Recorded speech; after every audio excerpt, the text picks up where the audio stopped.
വിശുദ്ധ യോഹന്നാൻ ശ്ലീഹായുടെ സുവിശേഷം 19-ാം അധ്യായം 28-ാം തിരുവചനം. യേശു പറഞ്ഞു, എനിക്കു ദാഹിക്കുന്നു.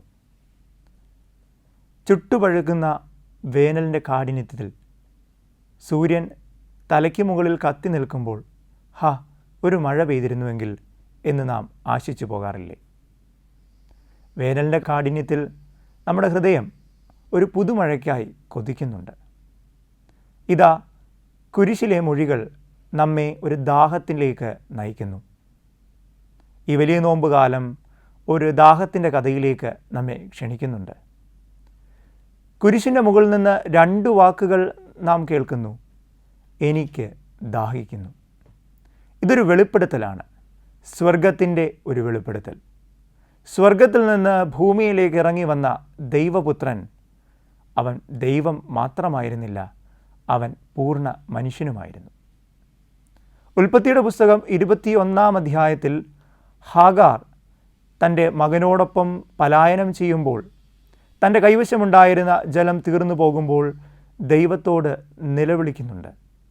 അപ്പോൾ യഹോവയായ ദൈവം ഹാഗാറിൻ്റെ കണ്ണുകൾക്ക് മുൻപിൽ ഒരു കിണർ കാട്ടിക്കൊടുത്തു.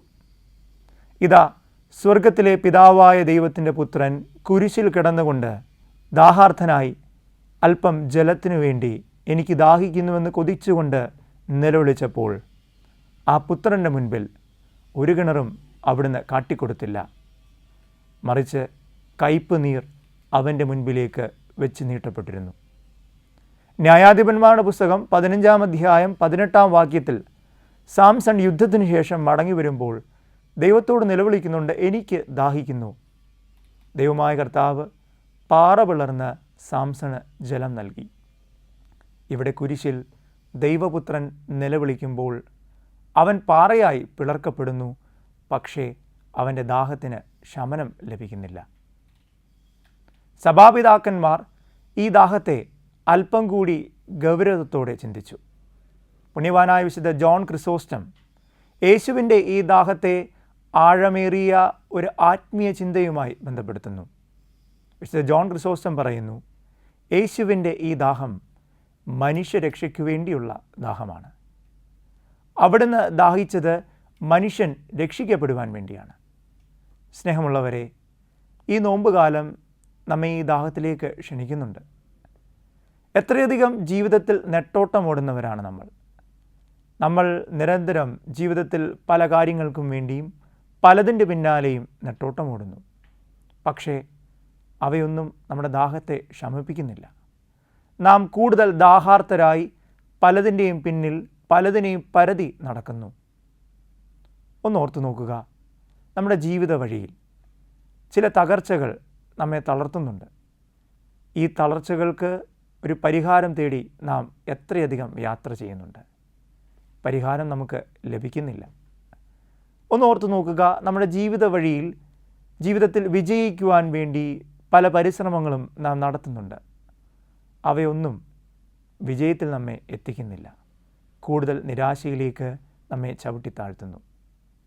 ഈ വലിയ നോമ്പ് കാലത്ത് വചനം നമ്മെ ഓർമ്മിപ്പിക്കുന്നു. 1 പത്രോസ് 5:6, ദൈവത്തിൻ്റെ ശക്തമായ കരത്തിൻ കീഴിൽ താഴ്മയോടെ നിൽക്കുവിൻ, അവിടുന്ന് തക്ക സമയത്ത് നിങ്ങളെ ഉയർത്തിക്കൊള്ളും. നിങ്ങളുടെ ഉത്കണ്ഠതകളെല്ലാം അവിടുത്തെ ഏൽപ്പിക്കുവിൻ, അവിടുന്ന് നിങ്ങളുടെ കാര്യത്തിൽ ശ്രദ്ധാലുവാണ്. എനിക്ക് ദാഹിക്കുന്നുവെന്ന യേശുവിൻ്റെ മൊഴികൾ നമ്മെ നോക്കി അവിടുന്ന് പറയുമ്പോൾ ഓർക്കുക, നമ്മുടെ ജീവിതത്തിലെ ദാഹത്തിൻ്റെ പരിഹാരം അവനിൽ നിന്ന് മാത്രമാണ്.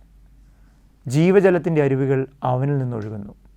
നമ്മുടെ ജീവിതത്തിലെ കുറവുകളിലേക്ക് ഇറങ്ങി വരുമ്പോൾ നമുക്കിങ്ങനെ പ്രാർത്ഥിക്കാം: നാഥ, ജീവജലത്തിൻ്റെ അരുവികൾ അങ്ങാണെന്ന് ഞാൻ തിരിച്ചറിയുന്നു, അങ്ങൻ്റെ ജീവിതത്തിലേക്ക് ഇറങ്ങി വരണമേ.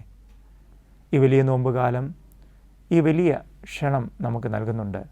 അവനിലേക്ക്, അവൻ്റെ സന്നിധിയിലേക്ക് കടന്നു വന്ന് നമ്മുടെ ദാഹത്തെ നമുക്ക് ശമിപ്പിക്കാം. അതിന് പിതാവും പുത്രനും പരിശുദ്ധ റൂഹായുമായ ത്രിയേക ദൈവം നമ്മെ സഹായിക്കട്ടെ. ആമേൻ.